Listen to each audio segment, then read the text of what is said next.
Hello, I'm Joel Blackford with Beth Hassett Sabbath Fellowship. Thank you for joining us. This is my fourth video this week, but it's that busy. It's happening that fast. So we're virtual only. We're based out of St. Paul, Minnesota. The phone number works if you'd like to contact me.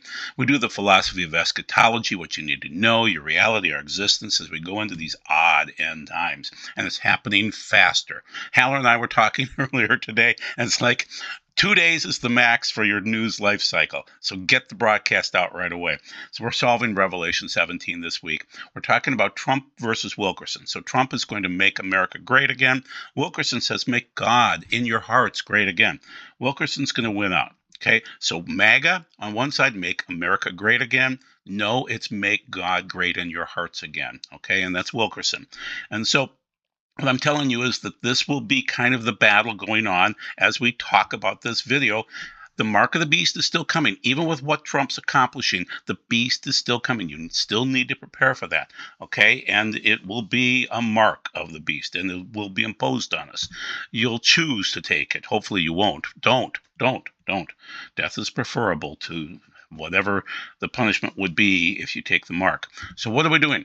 We are talking about King Trump today. We're talking about the Bible. We're talking about prophecy. We're talking about Wilkerson and Duduman and news. And we're trying to give you what's going on. The tariffs were imposed. The markets went down, and now they're coming back up again. Right now, I think they're up 500 points as of Friday, and it's like 1:32 o'clock right now. Okay, so Besant, his Treasury Secretary, is defending what Trump is doing. Trump knew that this would affect the stock and bond markets, but he also knew that we had to get things in line.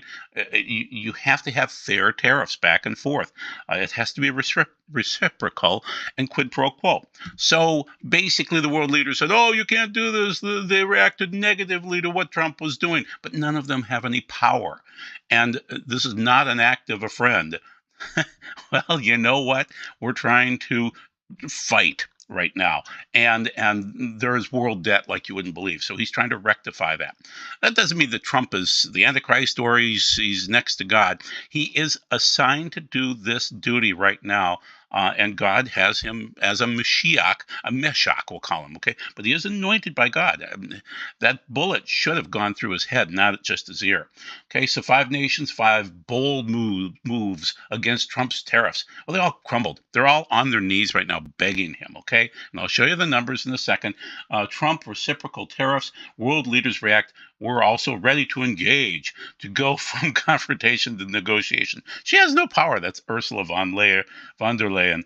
She's she's worthless. Okay, so Trump, what is he doing initially here? He's dropping down inflation. By doing what he's doing, it is killing inflation, but it will come back again. That is the third seal, the third horseman of Revelation. So inflation will come back again. So this is the White House itself producing this, the Trump effect. Americans see first price relief in years. Temporary, but it is occurring. After today's inflation report, inflammation too, showed the first consumer price decline in years, a decrease in energy prices, and real average hourly wage growth. Wow, I mean, that sounds great for regular people in America. It's not so good for the world. It's going to hurt the world. So basically, these are people that hate Trump, but they're saying the core inflation on the annual basis was the lowest core inflation print since March of 2021 when Biden was in office. So Trump is averaging a mere 1.0%, remarkable. CNBC, who hates him, Rick Santelli. These are definitely low numbers. CNN's Matt Hagan hates Trump. This was actually a drop of 0.1%. That's the first time we've seen that since COVID. So Reuters, U.S. consumer prices post first decline in nearly 5 years. Inflation is down. It'll rear its ugly head. It is part of Revelation. This is just temporary, and it's going to rear its ugly head in the rest of the world first. Okay, that's just the way it works. Okay, so 70. I want you to see how biblical this 70 is. Scott Bessent says up to 70 nations want to negotiate with Trump's tariffs. Fox Business is reporting this. It's Kudlow and Kramer. So this is Kudlow, Larry, interviewing him. This is Fox, as I mentioned. Trump reported earlier today that he had talked with Japanese Prime Minister Shigeru Ishiba. Besant and U.S. Trade Representative Jameson Greer have since been tapped to head up tariff negotiations. That's what's occurring with every country, but it's going to be 70 of them. Okay, Trump will be involved in the negotiations. He loves the art of the deal. He is winning right now, but this will hurt the other nations. So bottom line here is Treasury Secretary said, according to Kudlow, 50, 60, maybe almost 70 countries have gotten in contact with Trump administration looking to negotiate. That's biblical. Why is it biblical? This is Genesis 10, Genesis 46, Ezekiel 38, 39. This is biblical. When I'm talking to the rabbis all the time, we talk about 70. When we look at 70, we know what's going on. Now, this is generated by AI, but it's basically rabbinic. The concept of Gog and 70 nations in the Bible refers to the prophetic vision of Ezekiel 38, 39, where Gog, the prince of Magog, leads an alliance of nations to attack Israel in the future. The 70 nations mentioned in the context of the Table of Nations, that's how we cite it from Genesis 10, are the descendants of Noah's son, Shem, Ham, and Japheth, and represent the diversification of humanity after the flood. Now, AI is saying this. While both are biblical concepts, they are not directly related in terms of prophecy or historical events. They're wrong. It is. It's very prophetic. So you can see, 70 went down to Egypt. So that's the end of Genesis. And then, there will be 70 coming alongside Gog to fight. So this is very, very prophetic. The 70 nations are on their knees basically begging Trump, okay? So I could be more graphic than that, but this is interesting. Israel 70s and Gog 70, Goyim nations, the Goyim. So China is still a dragon, and they're angry, and the dragon is fighting back. China raises duties on U.S. goods to 125%, calls Trump tariff hike a joke, okay? That's Reuters. And Reuters, again, China's central bank request state lenders to reduce dollar purchases, so they're trying to hurt the United States in return. But they can't. We buy 39% of the goods across the world. China has just announced that they will be escalating tariffs to the U.S. goods to 125%. There's a squeeze going on. Bloomberg said but on Monday we had a 9% rally in one day, or maybe that was Tuesday. But anyway, it could be the year of the crash. We'll see, but I don't think so. This is from Don. I want to read this. So it's going to be, so Don is my friend, and he's the guy that traffics in Wilkerson's prophecies and Duduman's prophecies, and he's just on top of everything. So God bless Don. So China is announcing that they will be escalating tariffs on U.S. goods by 125%. That is going to put one heck of a squeeze on consumers who've already lost equity in the stock market, and they will probably drastically reduce spending. It's going to take a long time to replace China as a supplier of those goods. Bloomberg said the last time we had a 9% rally in one day in the stock market was 2008. So that's when it got volatile, and then it was hard on me, that's for sure, in my business. The year of the crash, I went back and pulled up a magnified chart of the 2008 stock market from June to October when it really crashed, and the market was extremely erratic, up and down, weekly by large moves. It's what we're seeing today. Thank you, Don, for such a great insight. So here it is from Reuters. Market meltdown as U.S. tariffs kick in, bonds at the epicenter. This is Reuters again from April 9th. And then down below the hill, it says China is in default on $1 trillion in debt to U.S. bondholders. Will the U.S. force repayment? How would they do that? We'll see. Trump is the negotiator. So London, the global markets are taking a beating, and so Trump is pushing these tariffs on all the nations, and it's going to hurt all of them and cause inflation in those countries, and then it will eventually come here. And we'll describe it in a little while. So this is Don again on the other side, on the right side here. Yesterday, the Poplar report said that there is a crisis of liquidity in U.S. bonds verging on a meltdown. My son, who is also an accountant, texted me the same message. We haven't seen it yet, but Wilkerson said there would be a meltdown or crash in the bond market as well as the stock market. So that was Don. And so the T-bills, keep in mind, are bonds. Okay, they're not stocks, they're bonds. J.P. Morgan's CEO Jamie Dimon said, it's turbulence, and he stashed $500 million away. Wells Fargo said, uncertain. Brace yourselves. Well, these things will occur, but you'll notice Germany fall first, then Europe with them, then Japan, then the United States. That's per Wilkerson. So continuing on, the dragon, China sells off 10-year T-bonds. So once again, it's bonds. It's not stocks, it's bonds. Dramatic sell-off of U.S. government bonds as tariff war panic deepens. So this is the Guardian. And, this should be within the last couple of days here, okay?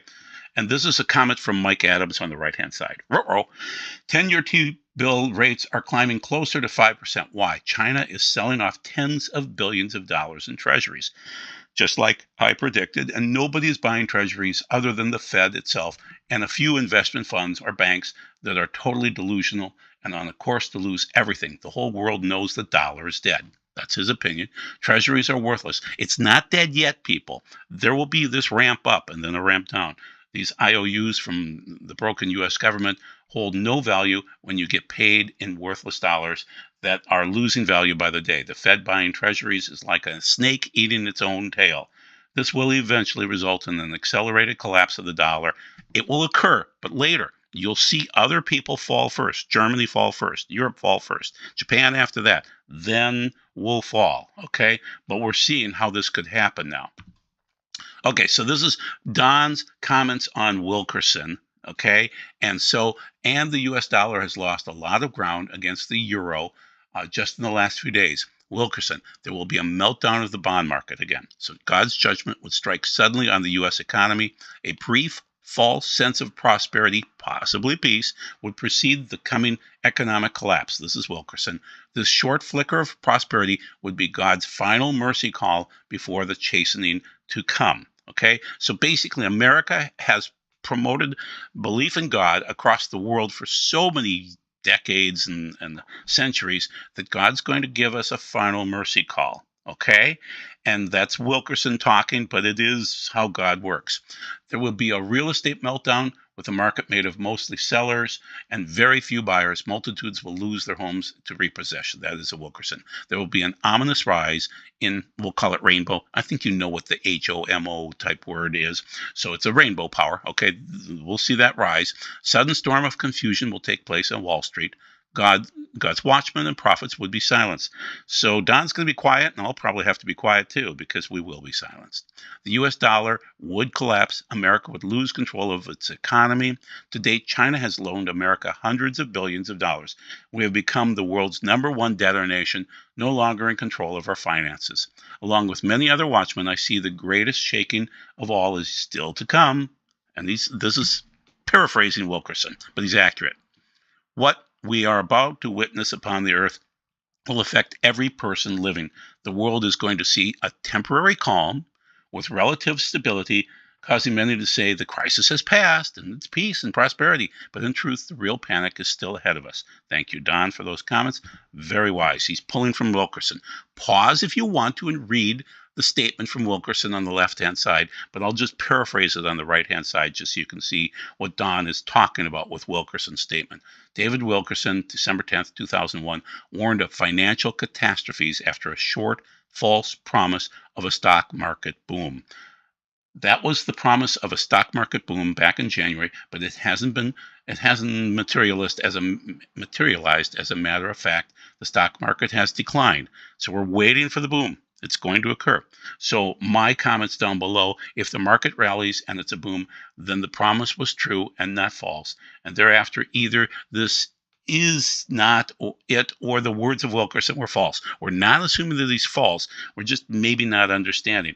I believe this is it, and we will see over the coming months and years those financial catastrophes unfold. That's Don, basically restating Wilkerson, and some of it is me too.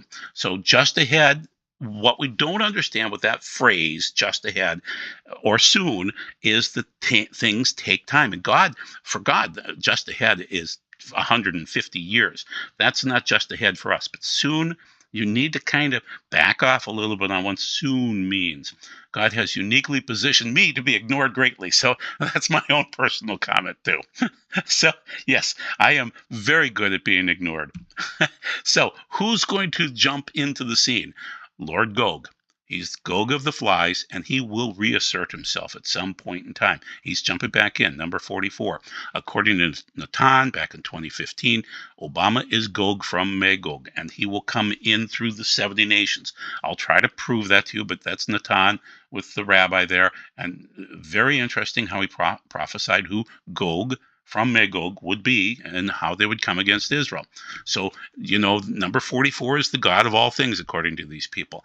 I argue, based on Daniel R. Street, that he is Gog, the locust king from Amos 7:1 in the Septuagint. Very interesting. I love the Septuagint, not as an accurate translation, but as a way to find out what we'll call midrash, because the rabbis packed some stuff in there that's not necessarily biblical, but is really cool. And they could do that. It's the Septuagint. They only trusted the Hebrew. They know that. They would never modify the Hebrew. Okay, so is Obama the Messiah? In some ways, he is an anti-Messiah, but he's not the anti-Messiah. So I define it two different ways because I knew years ago that Obama would never be trusted by Israel. So he couldn't be the Antichrist, the beast we call him, but he could be a Gog, and he will work with the kings against Israel externally by forging a 70-nation, you saw it already, king's agreement to attack Israel simultaneously. The UN trusts Obama. He destabilizes and attacks. He's Messiah-like in his own way, but he's really anti-Messiah. Okay? But then the true anti-Messiah will be a traitor, a betrayer. Okay? The AC beast will work internally to deceive Israel into believing he can bring them peace. Jews don't trust Obama. Every Orthodox beastly effort will bring curses from God. So just keep this in mind. He's going to trick the Orthodox Jews in Israel. They work separately, but they work together in some ways. Okay, so Humpty Dumpty and the United States will fall at some point in time. He is the king for the moment, and he's going to drive us up, but the fall will be even harder. So yes, Humpty Dumpty Trumpty will fall. Just count on it. Sorry about the little bit of nudity in the picture, but it's kind of a cartoon, so we'll get away with it. So Duduman cited Revelation 17 as being about America, and Revelation 18 for that matter, and Jeremiah 50 and 51. So in 1984, why did God name America Mystery Babylon? And I fight with Doug Hamp all the time over this. Why can't you believe me, Joel? Well, because I love Duduman so much, and his grandson, Michael Boldea. So tell them, because all the nations of the world immigrated to America with their own gods and were not stopped. Encouraged by the freedom here, the wickedness began to increase. Later on, even though America was established as a Christian nation, the American people began to follow the strange gods that the immigrants had brought in, and also turned their backs on the God who had built and prospered this country. That's excerpted from Dreams and Visions from God, so 1984. So that's Duduman, great man. Okay, now we're going to jump into Revelation 17 because I gave it the intro. So when one of the seven messengers who had seven bowls came and spoke to me and said, "Come, and you will be shown the judgment of the great harlot who sits over much waters." So we've got the judgment of the great horse. So who is that? And this, I'm quoting from the Hebrew Revelation from Justin Jansen Rinsberg. Okay, so I'm arguing that the Babylon whore is the United Nations, which curses Israel with the tacit blessings of our kings. The presidents of the United States are the kings, no doubt about it. She sits on many waters in New York City. Who has had the nuclear power of life and death over the world since 1945? Their leader has been the king of the world since 1945, but it really kicked into gear in 1969, 1970, as we had the ability to send these planes out and refuel across the world. So that's when it changed. What changed? Jerusalem was captured and given back in 1967. Everything changed in 1967. Another clock started in 1967. That clock started Jerusalem and the Temple Mount clock. Okay? So, getting on with Revelation 17, the kings of the earth went whoring with her, and the people living on the earth have become drunk from the wine of her whoring. He carried me off in the spirit to a desert, and I saw a woman sitting on a scarlet beast. Now, the weird thing is, in the Hebrew, sitting on the appearance of lilies, okay? So the flower of death, and the reddish color is Adama, which would be earthy red, okay? So it's not scarlet, and it's not purple, it's scarlet, we'll call it, which is Adama, reddish, and lilies, some appearance of lilies. And keep in mind, according to what I've heard, the Antichrist mother loves lilies. Filled with blasphemous names and having 7 heads, which would be the U.S. presidents, and 10 horns. The woman was dressed in purple and scarlet, no, the appearance of lilies, and glittered with gold, precious stones, and pearls. In her hand was a gold cup filled with the obscene and filthy things produced by her whoring. On her forehead was written a name with the hidden meaning, hidden it is, okay, Babel the Great, mother of whores, and the earth's obscenities. I saw the woman drunk from guillotines, from the blood of God's people. Yep, that is the blood of the people who testify about Yeshua. On seeing her, I was altogether astounded. Revelation 17, 2 through 6. Okay, so continuing on, who are the 7 heads, the mountains, the kings? What's this mystery? Then the angel said to me, why are you astounded? I will tell you the hidden meaning of the woman and the beast with 7 heads. I'm arguing the 7 U.S. presidents from 1969. Nixon and Ford are one presidency. Carter's his own. Reagan's his own. Bush Sr. and Jr. are their own. Clinton's his own. That's number 5. Biden is number 6 because Biden never did a thing. Trump is number 7. 8 comes from the 7. And the 10 horns are 10 big tech billionaires that was carrying her, Revelation 17:7, working off the Hebrew. The beast, the Satan possesses the Antichrist, so that's part of the beast thing coming from the abyss, but it was on its way to destruction. So that spirit comes up from the abyss. The people living on the earth, whose names have not been written in the book of life since the founding of the world, will be astounded to see the beast that once was, now is not, but is to appear. Okay, so basically that's Revelation 17:8. Once again, the beast will be possessed by Satan. Satan comes up from the abyss. And we don't know who Satan is. That's a title. It's not a name. So it seems like the king angel of the abyss. Okay, so this is the tough section of Revelation 17:9 through 14. This calls for a mind with wisdom. The 7 heads are 7 mountains, Mount Rushmore, I'm arguing, on which the woman is sitting. Also, they are 7 kings. 5 have fallen. 1 is, that's Obama. And the second term is not yet of Trump. Okay, when he does come, he must for a little time. I'm saying Trump is only going to be there for a little time, not a full term. The beast, which once was and now is not, is an 8th. That's the Antichrist. It comes from the 7 U.S. presidents and goes to Sheol, death. And the 10 horns, big tech, that you sawest are 10 who a kingdom did not yet receive. Big tech has no lands. They have no kingdoms yet, okay? But authority as hosts in the Greek, okay, similar to kings. So they operate like kings, but they're not kings, okay? And don't look at Europe and their silly kings over there and King Charles III. Those are not going to develop Skynet. They're not, okay? In the same hour, do receive with the beast. They have one mind. Now that's gnome. So keep in mind the other terms are nous for mind. So way up on the top of this, mind is nous in the Greek. This is gnome. That's completely different. That's computer programming. That's the process of how the brain works and how it programs. I mean, our brains are somewhat similar in binary principles to how a computer works, okay? And their own power and authority to the beast they shall give over. These with the Lamb shall make war, and the Lamb shall overcome them. So, who wants to put their leaders on Mount Rushmore? Only America. And who wants to be on Mount Rushmore? Only Trump. And so they're pushing for this. Anna Paulina Luna filed legislation to add President Trump to Mount Rushmore. And I can't read that. That's the Daily Fetch. But there you go. Who places the king's heads on mountains? Only us, guys. Only us. And who are the big tech billionaires? This might be the 10. I don't know who the 10 are, but they're 10. Okay? The 10 horns are the big tech billionaires. Even Mondo Gonzalez and Gary Stearman see it. About 2-3 years ago now, we all kind of came to it independently. Big tech billionaires are building UN databases with which they can control us. This is Skynet. That's the way things come clear all of a sudden. And then you realize how obvious they've been all along. That's Madeleine L'Engle. U.S. presidents since 1967, again, Nixon, are not horns. They're kings. from a unique lineage that places their kings' heads on mountains, Mount Rushmore. And then there are also the whores. So there are the billionaires which hang out with the whores.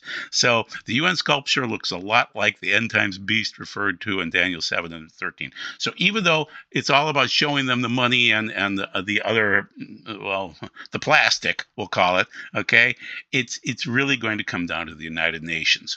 They'll work with big tech. They will. It's just how things happen, okay? So Don's got another comment here about show me the NAR money, greed versus God. It's unfortunate that Trump has Paula White, and he's blind to who she is. As Michael Boldea pointed out in his radio address, this was in the last week, she's not a deluded charlatan. She's a calculating charlatan who knows exactly what she's doing. She's conning people, and she's fully aware of it. She has nothing to do with the body of Christ except play her role as a wolf. Thank you, Don, for that. NAR is New Apostolic Reformation. These are the wolves that are trying to gather cash, and cash won't get you through the end times. Only faith, and God's Spirit will get you through the end times. Okay? So the UN whore gathers many people's cursing. Okay, so we're finishing up Revelation 17 because he is Lord of Lords and King of Kings, and those who are called, chosen and faithful, will overcome along with him. So there will be faithful there as we overcome, okay? And so keep the faith. Then he said to me, the waters that you saw where the whore is sitting are peoples, crowds, nations, and languages. The UN, yeah, that's the problem. So my little picture on the left-hand side there, Grok developed it for me. That is supposed to be the beast, and the UN is sitting on top of it. And so that's the most accurate that I could do for this point in time. So let's finish up Revelation 17 and show you the blessing and the curse. The 10 horns that you saw and the beast, and that's a therion in the Greek, number 8 for that passage, they will hate the whore. Why the United Nations? They will bring her to ruin, leave her naked, eat her flesh, and consume her with fire. She's a zona. She's a prostitute. If you're burned, only the high priest's daughter can be burned in this way. So there has to be something about this Babylon system that is the high priest's daughter.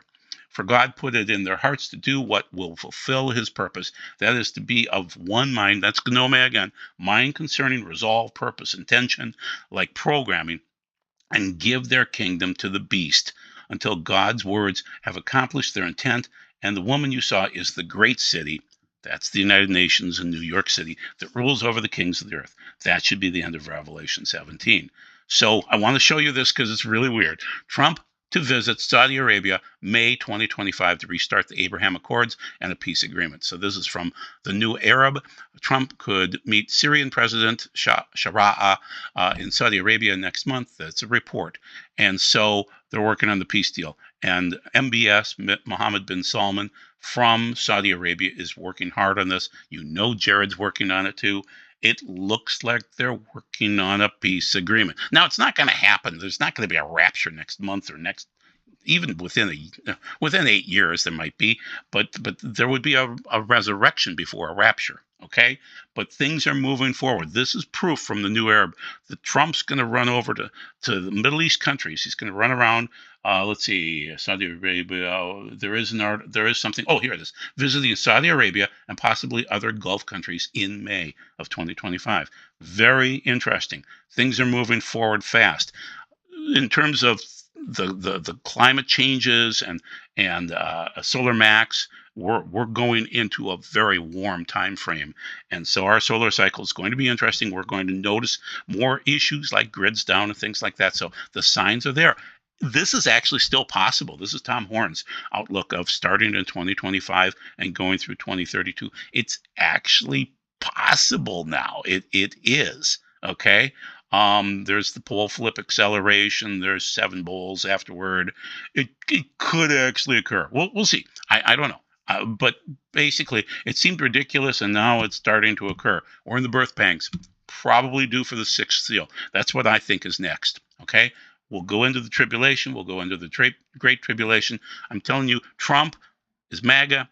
It's going to be Wilkerson's version, which is Make God Great Again. So you work on your relationship with God, because we're coming up to a wedding with Yeshua, and it's going to be on a Rosh Hashanah or a Yom Kippur or a Sukkot of a future year. So you need clean garments. You can't be naked. It's everywhere in Revelation. It's a wedding. Get ready for it. So be blessed. Thank you. We'll see you again, hopefully in a few days. Take care. God bless. Bye.